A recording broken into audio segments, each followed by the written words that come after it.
The night air was cold, made more so by the heavy rain that drenched the derelict area. Disused warehouses, carefully sealed containers and abandoned construction machinery. Vale had such many districts, often in a state of disarray. This was one no different, rainwater purging loudly off metal machinery. But the shapes that moved between them were unusual. It was more alive than it should have been. Figures looked furtively left and right, dressed in a manner of clothing but for one common accessory: a white mask, stylized after a grim. One such man hesitated in the shadows of a crane, blonde mop of hair still as he looked for the others. Occasionally Faunus would glance his way. Their eyes would turn aside soon enough. No one dared to look at anyone else, as though by refusing to make eye contact, their identities would be kept secret should the worst happen. It was a silly hope. He thought so too as he blew warm air into his cold, wet palms. A stone tinkled off some nearby rubble, catching his attention as he spun to look into the shadows. The pebble continued to fall, kicking up a small cloud of dust as it tumbled down a pile of broken stone and rock. It came to settle at the bottom, a faint squeaking sound as some rodent hurried off in panic. The masked man let out a sigh, leaning back in relief as a pair of arms reached over his shoulders. The man's scream was cut off as a hand clamped over his mouth.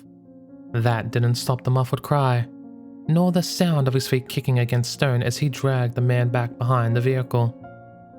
"Sorry about this," his attacker said, slamming him face first into the metal arm of the machine before throwing him to the floor.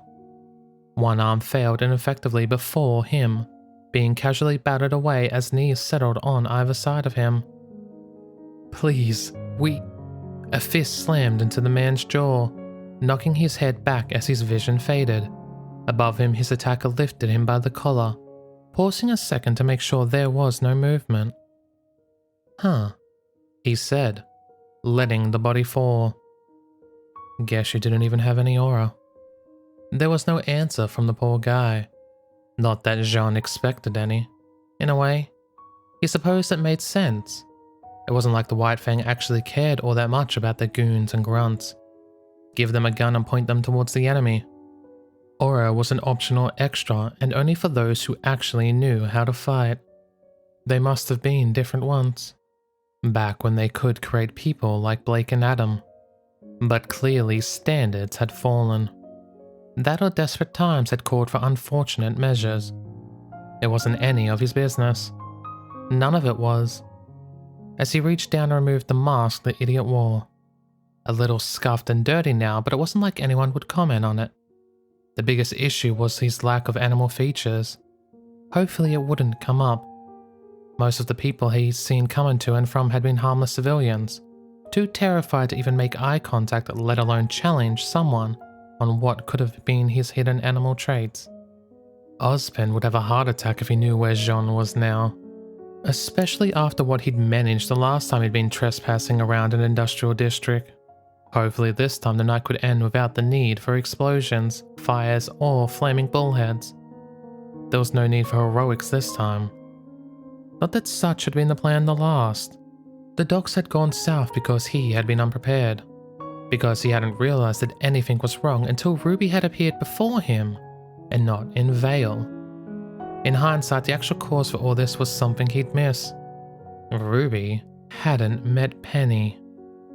Such a small thing to miss, but the effects had been huge. Things would be different this time. His little sister had told him as much. You couldn't ignore a problem and hope it would go away. The White Fang and Blake's involvement was a problem. It needed to be dealt with. It's 1:30. Jaune read from his scroll, sighing at the ridiculous hour, not to mention the rain drenching his hair. Of course, the White Fang couldn't meet at a reasonable time, but this was pushing it a bit much. Didn't most of these people have jobs too? With a sigh, he stood back up, gripping his victim's collar with both hands and dragging him into the footrest of the crane's cabin. He'd wake up with a splitting headache, not to mention stiff muscles, but at least he wouldn't drown in a puddle. The mask settled over Jaune's face a second later, his vision quickly becoming limited by the eye holes. A quick wait for 20 seconds or so, just to make sure he hadn't been heard, and Jaune was out and walking nervously down the main path, mimicking those around him as he kept his eyes to the floor, posture hunched. It was easy to mimic being nervous, since he had no idea what he was getting himself into. Torchwick shouldn't be there, since from what Blake had told them all before the time she had caught him, had been when he was formally introducing himself as an ally. If he was absent, then the recruits wouldn't yet know they were working alongside humans, which would mean no Neo, Cinder, Mercury, or Emerald either. It was those certainties which had given him the confidence to try this in the first place. The only real threat he could come across would be Adam, which, admittedly, would be the end of him, but only if he was caught. One flash of red hair and he was out. That shouldn't be a problem though. Even when I worked with Cinder, I didn't actually see Adam until the near end. If his theory was right, and with a little good luck, this should be little more than a White Fang meet and greet. That or a recruitment drive. Small fry either way. Jaune kept his eyes down as the crowd approached a pair of White Fang soldiers, their uniforms and weapons in place as they inspected each of the people entering. They looked bored and tired, as at odds with the weather as he was. Yet, Jaune watched as one man had his head lifted up and tilted to the side, the soldier nodding and whispering something as he was allowed to enter. They were checking to make sure they were real faunus. Shit. Slipping out of line now wasn't something that seemed to bother anyone. A few people looked his way but likely decided he was having second thoughts. Even those White Fang members at the gate only glanced dismissively at him. Maybe they were happy to not have someone so easily spooked amongst their ranks. The moment he was out of their sight, however, Jaune turned back, ducking behind some masonry and creeping his way to the back. The cover of darkness was useless, something more people than just General Lejeune had forgotten in his time. Every single person there could see him if he stepped out of cover. Luckily, it being a ruined and abandoned warehouse district, there was no shortage of crap to hide behind. And there was also no shortage of ways into decrepit buildings. The White Fang had people manning the obvious ones, broken doorways and holes in the walls. Others were too high up for him to chance, windows on second or third stories that might not even have floors on the other side. Someone like Ruby might have given up already and gone loud. He had all night, however. Or, well, at least another 2 or 3 hours. There. Blue eyes narrowed in on a steel door, locked solid with a strange device on the side. The White Fang had left it unguarded because to them, it was unassailable. A locked door that required a key to gain access. Knocking it down would have required explosives or power tools too. At which point a guard to raise an alarm was probably a bit pointless. A small blade slipped from his sleeve, little more than a cutting knife stolen from the hotel kitchens. It was strong enough to twist the screws loose on the side of the plate, removing it entirely and leaving the keypad open in the middle of a mess of wires. He bit on the knife, keeping it between his teeth as he worked. Wish I could see in the dark. Apart from the whole racist thing, faunus have it pretty good. There was a tiny spark as a wire cut, his eyes flicking up to watch the first digits spin and flicker out of existence. Hacking electronics was not quite as glamorous as the movies made it out to be. For one thing, it wasn't really hacking, especially not with how he was doing it. That suggested clever and sophisticated access, maybe him finding the codes and using them to unlock the door. In truth, he was just trying to break it in such a way that the door opened. There would be plenty of evidence left behind, if the White Fang cared about that kind of thing. A few more sparks, a couple of muttered curses as he yielded no results. But with a soft put, the door unlocked. Swallowing slightly, Jaune pushed it open, cringing as he waited for some blaring alarm to sound. Nothing. The building was too old for its alarms to still work. Guess I can be lucky occasionally. He chuckled, slipping in and pushing it shut behind him. The lights were on inside, though he had no idea why. Surely a Faunus meeting would have been better served in complete darkness. Was it a force of habit? Or maybe some way of saying they weren't afraid? Either way, it wasn't like anyone would notice the lights. The entire district was abandoned. People were gathering over in a small group in the middle of the warehouse, while others in White Fang uniforms stood on the edges, one on a raised platform. The absence of the paladins was telling. Clearly Roman either hadn't moved them, or hadn't revealed them yet. That was fine. This wasn't about destroying them, but it had been at one stage. Destroy the paladins, prevent Blake having to investigate them, and thus, he could rest easy that there would be no issue for the early part of next term. If he sorted it out before Roman got involved, then he could even avoid drawing any more of his attention. It had taken a good night's sleep for him to realize the insanity of that plan. One man against the White Fang wasn't much of an option. He had experience on his side, not to mention a truckload of foreknowledge, but in terms of strength and speed, even Blake was better than he. If she couldn't take them out, and she knew them best, then he wasn't going to be able to, which had gotten him thinking of other options. It looked like the speech would start soon. The main doors had been closed, the White Fang members guarding them moving inwards. Jaune pushed his way into what must have been a storage room, crouching behind some barrels. His hand delved into his pocket, drawing out a scroll. It was pitted and marked, older than his. Fingers danced across the screen, inputting what he knew would be the password. Summer. The screen flared to life, showing an image of Ruby and Yang, younger and full of happiness. Crouched before two smiling figures, the family looked so happy, so carefree. He swallowed his guilt. She made it too easy. Poor Ruby with her constant hugging. At the very least it was going to a good cause, and presumably there would be other copies of the beautiful picture. It vanished as he brought up the contact list, scrolling down until he found the one he wanted. The person on the other end groaned. Ruby. Seriously? It's not even... Jaune knew why the recipient cut off. Through the screen's camera, all it could see was a dark room and the illuminated face of a man wearing a terrorist mask. Who the hell are you? Crow snarled, suddenly awake. How do you have this scroll, and where's my niece? I swear if you've done any... The girl is fine. Jaune growled, keeping his voice as low as possible. As for me, consider me a friend. Really? Well, what say you and I meet for some drinks?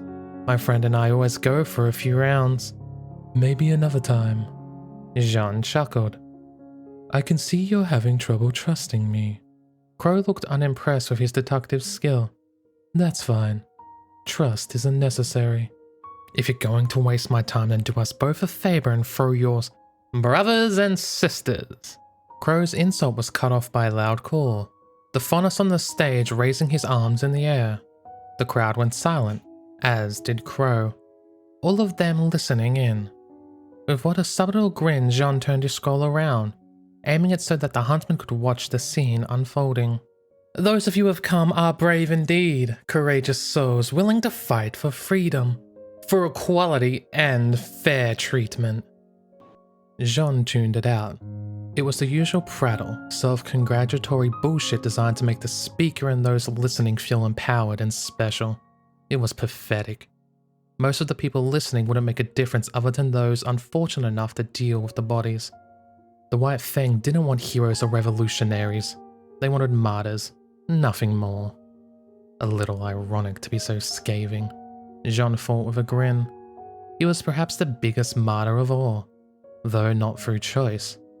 The reminder of his condition made him pause. There had always been a clear definition before, a clear line between those who died and those that lived. He fought to protect his friends, his team and those around him, to try and save Beacon. He would have sacrificed Beacon if that was what it took, but Pyrrha always died atop that tower, something which was not acceptable. going back had always been a relief. It was his curse, but also his gift too. It was a gift because one day it would work. One day he would find a way to fix everything and save everyone, at which point he could only hope it would stop it all.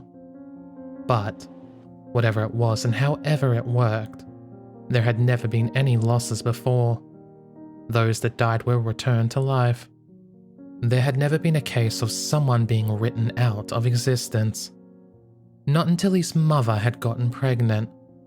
His eyes clenched shut, breath coming out in ragged gasp as he thought of that. He was going to be a brother. Again. Or rather, in this life he would be a brother. Would he ever be that again? It didn't seem possible that she would have another child in the old lifetimes. He'd run away in each, which wasn't a situation that was going to make his parents want to expand their family. Comfort was one thing, but he knew his mother and father, at least now. They wouldn't stop until they found out he was safe. They would ask themselves if they had made a mistake, if it were something they had done to drive him away. They wouldn't want to bring a life into that. They said it was probably at Vale too, which only happened because of me. Because of that trip, which was a celebration of my surviving the Beowulf. Even if he went back, that would only occur if he spent his life with his family again. Never once training and just spending his time with them. That might recreate the series of events that led to their pregnancy, but there was no guarantee it would be the same child. And what would that change? If he dedicated more lives to time off, just to let his little brother or sister be born, then it was just another life where he was a lamb for Cinder to slaughter. He hadn't been able to beat her with 2 full years of intensive training before Beacon. Training where he had run away and dedicated every waking hour of every day to forging himself into a weapon. Time spent destroying his emotions, taking away everything that made him human. That life and this child were mutually exclusive. One could not exist without the other. But he had to defeat Cinder, to save everyone, to save his family too. Cinder's revolution would take Ansel and time. Nowhere was safe. He had to train. He had to fight her. He had to do everything he could to make sure he was as strong as possible. Which meant he was going to kill his soon unborn sibling. Was his body shaking? It felt like every muscle inside of him shivered, before finally going still. Dull eyes opening once more as the speaker on the stage finally finished. And that is why we must gather, brothers and sisters. We'll gather here in Vale for the final battle. But for that we need more brave warriors. More people willing to fight for what rightfully belongs to us. So tell your friends, tell your family, but only those you can trust. Remember, we are the future. You are the future. We shall all be the ones to inherit Vale. Jaune slouched back down as the assembled masses began to talk among themselves, not disappearing but rather spreading out to mingle and ferment, as all unruly rabbers did. Crow's face on the other side of the scroll was solemn and silent. Why show this to me? He asked. He tilted the scroll away once more, obscuring the man from seeing his face any more than he already had. Wait! Crow hissed, keeping his voice quiet. Where did you get this scroll? Did you hurt my niece? Would you trust anything I said? No. I'll find out for myself. The man's eyes narrowed. You're White Fang. Or a traitor to them at least. Who are you? A friend. Like I'm going to accept that. What's your goal in all of this? Don't change your number. Jaune said, reaching for the end call button. I'll contact you again soon. Wait! The call died, the screen going black. But Jaune's fingers worked quickly, blocking the man's number, and then just in case, also the one labeled Daddy as well. They would be unable to reach her, though they could call Yang to find out if Ruby was safe, or Pyrrha, if she shared her number with them. Either way, they wouldn't be able to call this device. but they could track it. He put it down in the storeroom, pushing it back behind some barrels. Beacon had the ability to locate the scrolls of their students, a safety precaution for trainee huntsmen missing on missions. Crow wouldn't have access to that, but he did have access to Osman. They would assume this friend of theirs was going to keep hold of it. Why else disable incoming calls and mention that he would call again in the future? They wouldn't find him, however. What they would find was a warehouse the White Fang intended to use for storage of stolen military equipment. Blake would investigate the White Fang. She was stubborn, afraid and wrecked with guilt. But she only felt such actions were necessary because the authorities did nothing. Because to her eyes the Hunters of Vale took no action against them. He couldn't stop the White Fang meeting, nor could he stop Blake feeling she had to investigate them. But maybe he could convince her that others could handle this. It couldn't hurt to try. The walk back to the hotel was a cold one. With his new black shirt and bare forearms, the rainwater drenched his form, leaving him shivering slightly. The coat had been something he'd forced to leave in a safe spot outside the warehouse. The color was too bright. The design styled after the White Fang's biggest enemies. It would have been too much of a risk. By the time he'd come back for it, the fabric was as drenched as he was. He was cold, wet, and miserable. But not as much as Weiss, who stood outside the hotel door clutching her arms for warmth. Weiss? He asked, worried. His partner looked up at him. Her hair was drenched, wet and lank against both her forehead and back. The rainwater seemed to run down her ponytail, dripping past her bare legs. The poor girl shook and shivered, breath coming out in visible gouts of steam. But her eyes were as sharp as ever, going from wide-eyed surprise to rage in a matter of nanoseconds. "Where have you been?" she snapped, her teeth chattering loudly. "Why are you standing out in the rain?" It was all he could think to say. "Isn't it of—" Why sneezed? Or as Yang would have had it, sneezed. "I decided to check on you, to see if you had recovered, and you were gone." Ah. What was he supposed to say to that? No doubt the reason she was waiting here was because she hadn't been able to contact him. It would have been beyond foolish to take his scroll with him, knowing that Osman could track him. The anklet was a risk, but one he was fairly sure the headmaster wouldn't think to check. After all, he hadn't tried to leave Vale. But an answer for Weiss? Well, I went for a walk. I woke up with a bit of a headache, and I thought some fresh air would help clear it up. So you just... She sneezed once more. Went for a walk. In the rain. Without telling anyone. In my defense, I thought you would be asleep. We thought you were asleep. Weiss snarled, droplets flicking from her face. You fell unconscious. You could have been hurt, and yet you went out to just walk around town like an idiot. What if you had a concussion? Were you worried about me? He asked, a small grin worming its way onto his face. You are insufferable, she gritted through chittering teeth. And you're drenched. Jaune sighed, stepping up to touch her shoulder. The material was soaked through, sticking to her skin. She tried to pull away but nearly stumbled, only his quick reactions preventing it. You'll be lucky if you don't catch a cold from this. And whose fault would that be? Technically, it would be. Weiss's eyes promised death if he finished that sentence. My fault? Weiss sneezed loudly, shoulders hunched. Jaune shrugged off his white jacket, holding it open and out for her to climb into. Her eyes glared at it, then at him. It'll be warmer than what you're wearing, he said. And you'll be left with nothing more than a t-shirt. She shot back. Keep it. I'm not... She sneezed again. Going to be responsible for you getting a cold. So stubborn. Jaune sighed. Come on now. He placed his hands on her shoulders, guiding her towards the main door. Let's get you inside where it's a little bit warmer.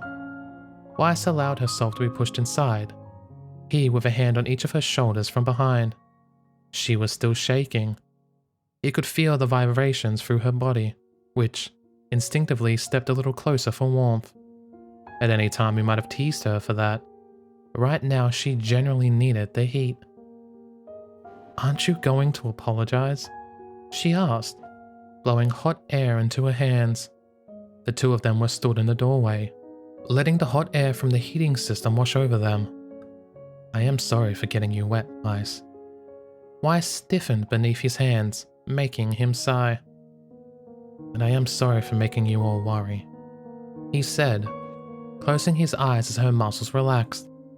His thumb splayed out a little, messaging heat into her cold flesh. She didn't pull away.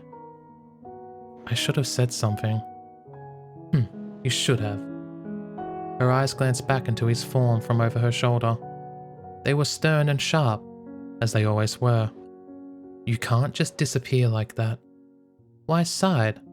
It was bad enough when Blake did it. We don't need you doing the same. I am sorry. The heiress sighed, reaching behind to take hold of her ponytail and draw it before her. She didn't make him move his hands, nor did she step away. Instead, she squeezed the hair in her hands, wringing water out across the floor. A nearby attendant looked like he wanted to say something but feared for his life. Good choice. You don't have to do things on your own all the time, Weiss said, still trying to sort out her wet hair. Whether you deserve the position or not, you are still the leader of our team. The others look up to you. They shouldn't. He was nothing compared to them. Not in terms of strength or character. Blake and Weiss were the kinds of people who would likely go on to change the world. Yang would be the kind of person to make sure nothing ever happened to them.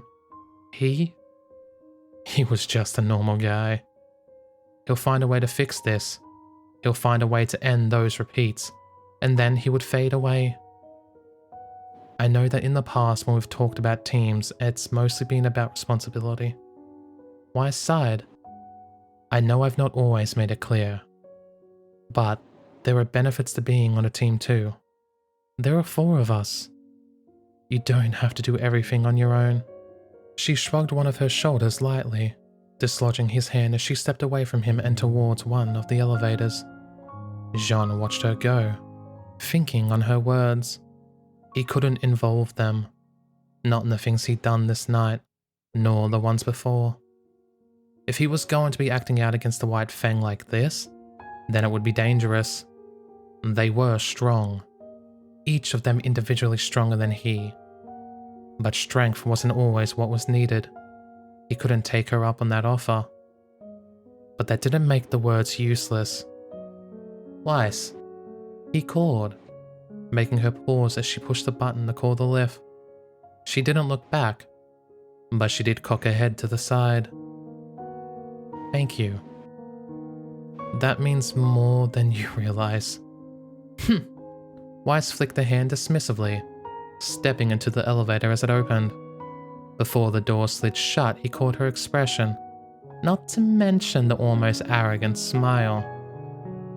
He would also imagine how much she must have been cursing herself for the sudden sneeze that transformed her features. Hunching the girl over as the doors chimed shut, cutting off her scandalized expression. Maybe the night hadn't been as bad as he expected it to be. Would Sir like a mop?